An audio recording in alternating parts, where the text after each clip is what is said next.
Friday. Who's going to the movies? Let's take a look at the Nigerian Box Office top 10 for the period ending January the 24th. Broken down. Okay, it's top 5 there. Look at that. It's dominated by Nollywood movies. Only 3 films out of the top 10 are Hollywood films. There's only one Hollywood film in the top 5. That's, of course, Wonder Woman 1984. There at number 5, grossed about 135 million. Let's look at the other half there. The rest of the top 10, LWOD and Soul. LWOD, of course, is Love, Weddings, and Other Disasters. That's an interesting title. 4.4 million naira gross. And then, of course, the Pixar movie Soul has brought in about 15.9 million naira. So, interesting performance. Can it be sustained for Nollywood? Mayowa Ige, Analyst at Financial Derivatives Company Limited, joins us now to discuss that and see how things are going to go for Nollywood. Mayowa, thank you so much for joining us. So, what is your takeaway from this top 10 list we're looking at as far as this performance of Nollywood is concerned? Hey, hello, Ruth. It's nice to see you again. So, my takeaway from this is that the Nollywood is a very, very resilient industry. I mean, looking at the whole pandemic period, we had other film industries in other countries. We had Hollywood halting production because of the pandemic, but Nollywood was able to keep going even in spite of all of this.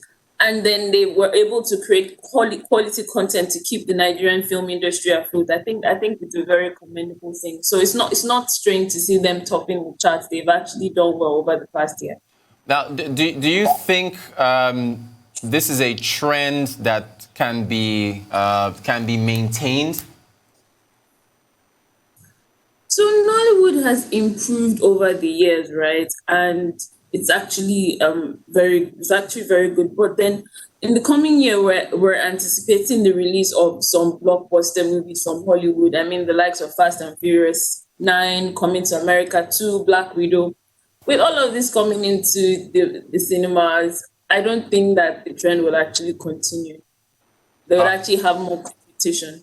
And to be honest, we need the foreign movies to balance things out in our cinemas rather. Aha. Well, thanks for saying that. So, as we're looking at the amount of money these films have made now, can we say these figures that we're looking at would be higher if it wasn't for the pandemic? Oh, yes, definitely. Because right now, as a result of the pandemic, we have cinemas have a capacity seating restriction. In Lagos, for instance, we have 33% seating capacity, and then in other parts of Nigeria, 50%. So without the pandemic, we would probably have seen double of the revenue they recorded in the past year. Aha, okay. Now, in terms of competition for the attention of entertainment spending, i.e. people who are going to be going out today and saying, okay, what am I going to be doing to entertain myself? And even those who are safety conscious, I'll be staying at home. Well, what is the cinema industry up against? A lot actually. Before the COVID-19 pandemic, we're already seeing a rise in streaming services globally, and they were already competing for cinema tickets. So the pandemic came and only accelerated the shift to streaming services. And in Nigeria now, Netflix has only become even more popular. I'm sure over the past month, you witnessed the Bridgerton series frenzy on social media. And looking at social media too, over the past months, we have seen an increase in the number of challenges on Instagram. We've seen the rise of TikTok. We've even seen the recent entrant Clubhouse. And all of these have become increased competition for the cinema industry. People are spending more on subscription. They're spending more on data to keep up with all of this. All right. Now, we're looking at Omo Ghetto, which is actually the #1 movie at the box office. I think it's done about 468 million naira. Our comedies, in fact, if I was to compare that to Wonder Woman 1984, right? So Omo Ghetto's only been out for, I think, about 5 weeks. It's done 468 million. Wonder Woman 1984, that's been out for about a week longer, yet it's only grossed about a third of what Omo Ghetto has done. So Omo Ghetto has been incredibly successful. Can it be said that Nigerian comedies that's the most successful genre when it comes to Nollywood films? But to an extent, yes, comedies are quite popular. Everybody likes to laugh, so comedy is usually popular in different genres of film. And then looking at Wonder Woman hasn't actually done well globally, not even only in Nigeria. I mean, it was scored 60% on Rotten Tomatoes, and it didn't do well with the Chinese audience either. Maybe as also as a result of people looking for lighter entertainment. I can't say for sure, but then yes, I'd say comedy is actually a very popular genre of film. Now, why is that? Why do comedies above other genres do so well in Nigeria? What can be attributed to that? Well, people like to laugh. And then if we look at everything that's been happening globally, there's been a lot of uncertainty, a shift in lifestyles, and all of these have had an impact on people's mental health and everything. So people just need an outlet. They need somewhere, something to just use, something to use to laugh away their sorrows and everything. If you look at our situation in Nigeria in particular, look at our economic situation, the political situation, sometimes you just need to let off steam, and comedy is just like the perfect and easy way of escape for people. Thanks. Now, we can't talk about Nollywood without talking about piracy. Is that still a problem for the industry?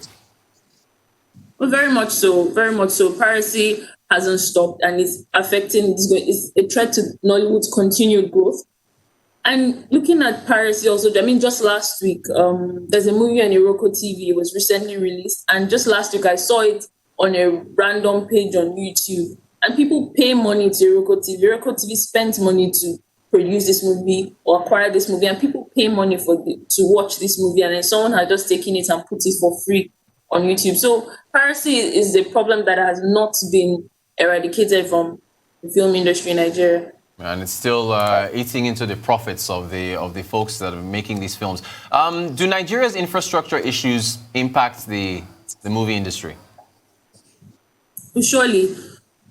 We have bad roads, we have poor power supply. All of these things affect film production. And with these, you have some film producers rather flying to SA and the likes to produce their movies. And all of these have contributed to increasing the time and the cost of content creation for these film producers. So it's been a major challenge for film producers in Nigeria.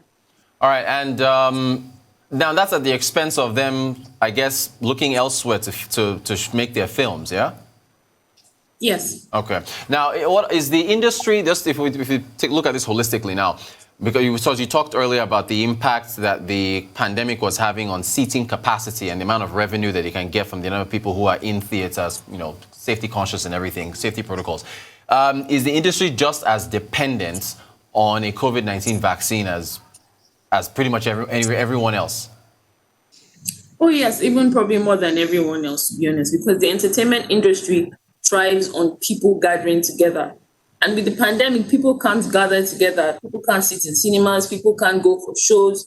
So the faster vaccines are rolled out, the earlier people will be able to come together, and then the larger the gatherings will be, and then which would easily translate to more money for film producers and increased production for film producers. Indeed, indeed. We had a special report on the hospitality sector, also and aviation, everybody else. Mayowa Ige, analyst at Financial Derivatives Company Limited. Thank you so much for talking to us about the cinema industry in Nigeria. Thank you so much.